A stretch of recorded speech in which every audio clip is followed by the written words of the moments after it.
কৃষিতে সমৃদ্ধি, কৃষিতে উন্নতি, সুজলা সুফলা শস্য শ্যামলা আমাদের এই বসুন্ধরা। আমাদের দেশ আসলে বাংলাদেশ যদি উর্বর, সেই ক্ষেত্রে যদি বলা হয় যশোর ঝিনাইদহের মাটিটা আরও বেশি উর্বর। আমি যেখানে দাঁড়িয়ে আছি এখানে, এটা হলো ঝিনাইদহ জেলার, ঝিনাইদহ সদর উপজেলার একটা জমিতে। এটা হলো আমি যেটা দেখাচ্ছি চাচ্ছি, এটা হলো ঘাস। এটা কি ঘাস? এটা নেপিয়ার ঘাস। এই ঘাসটা মূলত গোখাদ্য হিসেবে ব্যবহার করা হয়। গোখাদ্য বলেন বা আপনার ছাগলের জন্য এটা পর্যাপ্ত পরিমাণে ব্যবহার করা যাইতে পারে। এই যে এখানে যে বড় ঘাসগুলো দেখতেছেন, এটা কেটে গরুকে খাওয়াইলে আপনার গোখাদ্য হিসেবে এটা ব্যবহার করা যাবে। এবং এখন একটা জিনিস দেখাচ্ছি, যে ছোটো যে ঘাসগুলো আছে, এই যে ছোটো এই ঘাসগুলো, এগুলো কাটলে কিন্তু ছাগলের জন্য একদম পর্যাপ্ত পরিমাণে খাইতে পারবে। এর ঘাসে কিন্তু পর্যাপ্ত পরিমাণে পুষ্টি আছে, যেটা গরু এবং ছাগল খাইলে আপনার শরীরের দিক থেকে দুটাই শক্তি পাবে, খাদ্যের অভাব দূর হবে। এবং যদি পর্যাপ্ত পরিমাণে আপনারা যদি এই ঘাসটা চাষাবাদ করতে পারেন, পর্যাপ্ত পরিমাণে ঘাসটা চাষাবাদ করলে আপনার বাড়ির যে গরু ছাগল আছে তাদেরকে খাওয়ানোর পরেও এর থেকে যদি বেশি নিতে পারেন আপনার জায়গাটা চাষাবাদ ক্ষেত্রে, সেই ক্ষেত্রে আপনারা বাজারে বিক্রি করে আপনাদের অর্থনৈতিক যে মন্দা বা বাড়তি যে ইনকামটা বলেন, সেটা কিন্তু আপনারা পাবেন। বর্তমান সময়ে দ্রব্যমূল্যের ঊর্ধ্বগতি সব কিছু মিলাই, সেই ক্ষেত্রে আপনারা বাজারে ঘাসটা যদি বিক্রি করে কিছু টাকা উপার্জন করতে পারেন, যারা অর্থের দিক থেকে কষ্টে আছেন, টাকার সংকট, সেই ক্ষেত্রে আপনারা একটা গাছ, একটা আটি থেকে এই যে দেখতে পাচ্ছেন যে এই যে এই গুঁড়া থেকে যদি পর্যাপ্ত পরিমাণে কাটা হয়, এক গাছ থেকে আপনার এক আটি ঘাস হয়ে যাবে। তখন এক আটি ঘাসের দাম মিনিমাম বাজার মূল্য 30 থেকে 40 টাকা। তো এরকম 10 আটি ঘাস বিক্রি করে 300-400 টাকায় আপনি ইজিলি পেয়ে যাচ্ছেন। তো সেই ক্ষেত্রে যে এটা আপনারা বাজারে বিক্রি করতে পারবেন। আবার বাড়িতে যারা খামার আছে, খামারের ক্ষেত্রে ওই ঘাসটা করতে পারেন। ঘাসটাতে প্রচুর পরিমাণে শক্তি আছে, সেই ক্ষেত্রে আপনার খাদ্যের চাহিদা মিটবে। গরুর কাঁচা ঘাস খাওয়াইলে গরুর শরীর ভালো হবে, মোটা তাজার দিক থেকে ভালো হবে। যদি ভালো কিছু যদি খাওয়াইতে পারেন সেক্ষেত্রে ভালো কিছু হবে। শুকনা বিচেলি, যে গ্রাম্য মানুষগুলো শুকনা বিচেলি খায়, শুকনা বিচেলির পাশাপাশি এই ঘাসটা যদি খাওয়ানো যায়, তো সেই ক্ষেত্রে গবাদি পশুর প্রচুর পরিমাণে আপনার বাড়তি যে খাদ্যের চাহিদাটা আছে সেটা পূরণ হবে।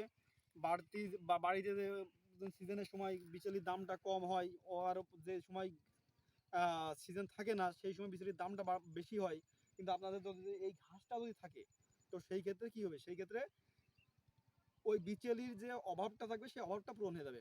আর ঘাসটা চাষ করতে গেলেও যে হামারিতে বেশি কষ্ট সেটা কিন্তু না, এটা নেপিয়ার একটা ঘাস। এই ঘাসটা চাষ করতে গেলে আপনার দুইভাবে চাষ করতে পারেন।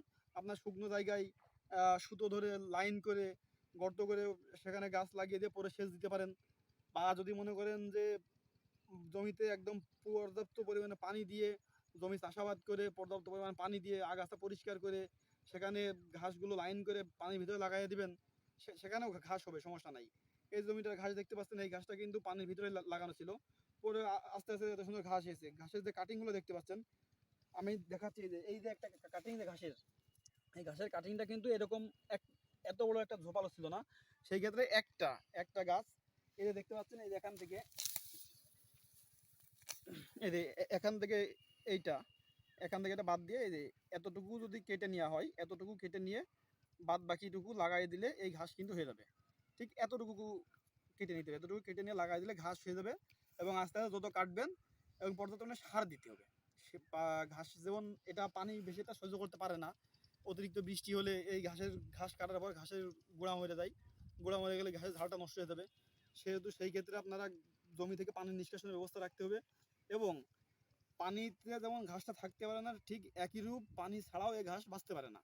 তো সেই ক্ষেত্রে পর্যাপ্ত পরিমাণে জমিতে পানি দিতে হবে, সেচ দিতে হবে। সেচ না দিলে এই ঘাস সেভাবে পরিমাণ মতো ফলন হবে না। তবে শীতকালে বেশিরভাগ দেখা যায়, গরমকালে বা বর্ষাকালে গাছের গ্রোথটা যতটা ভালো হয়, সেই কিন্তু শীতকালে গাছের গ্রোথটা এতটা, ঘাসের গ্রোথটা এতটা হয় না। তো সেই ক্ষেত্রে এই ঘাসের জমিতে শীতকালের জন্য কি করতে হবে, শীতকালে পর্যাপ্ত পরিমাণে সেচ প্রদান করতে হবে। পর্যাপ্ত পরিমাণে সেচ প্রদান করার পাশাপাশি এই ঘাসের জমিতে আমাদের সার প্রয়োগ করতে হবে। ইউরিয়া আছে, ঢ্যাব আছে এবং ডিএপি যেটা বলা হয়, ডাইমোনিয়াম ফসফেট, আর টিএসপি, ট্রিপল সুপার ফসফেট, এই তিনটে সার যদি মাঝে মাঝে সালফার দেওয়া যাইতে পারে, তো পর্যাপ্ত পরিমাণে এই ঘাসে যদি এই সারগুলো দেওয়া যাইতে পারে এবং সেচ প্রদান করা যাইতে পারে, তাহলে শীতকালেও আশানুরূপ ঘাস পাওয়া সম্ভব। যদি শীতকালে দেখেন, একটা জিনিস আপনারা দর্শক খেয়াল করতে পারেন, শীতকালে কিন্তু আমাদের যেহেতু ঘাসটা কম হয়, সেই ক্ষেত্রে কিন্তু বাজারে কিন্তু ঘাসের চাহিদাটা বেশি থাকে। বর্তমান সময়ে মানুষ অর্থনৈতিক দিক থেকে যে যেমন আছে, কিছু খামার আছে বা একটা দুইটা গরু কিন্তু অনেকে পোষে বড় গরু, তাদের কিন্তু ঘাস লাগে। তো সেই ক্ষেত্রে আপনারা যদি মনে করেন যে এই যে এখন এই শীতকালে এই ঘাসটা কেটে যদি বাজারে যদি বিক্রি করতে পারেন, আপনারা কিন্তু অর্থনৈতিকভাবে লাভবান হবেন। সেদিকে আপনারা খেয়াল রাখবেন।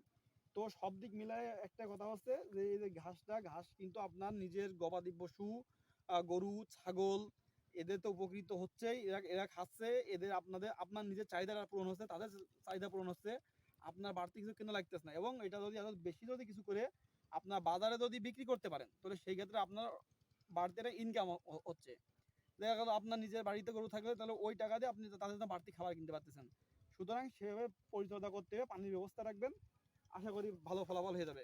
ধন্যবাদ দর্শক, আমাদের সাথে থাকার জন্য। এভাবে সাপোর্ট দিয়ে দেবেন, আপনাদের জন্য সাথে আমি আছি। ধন্যবাদ।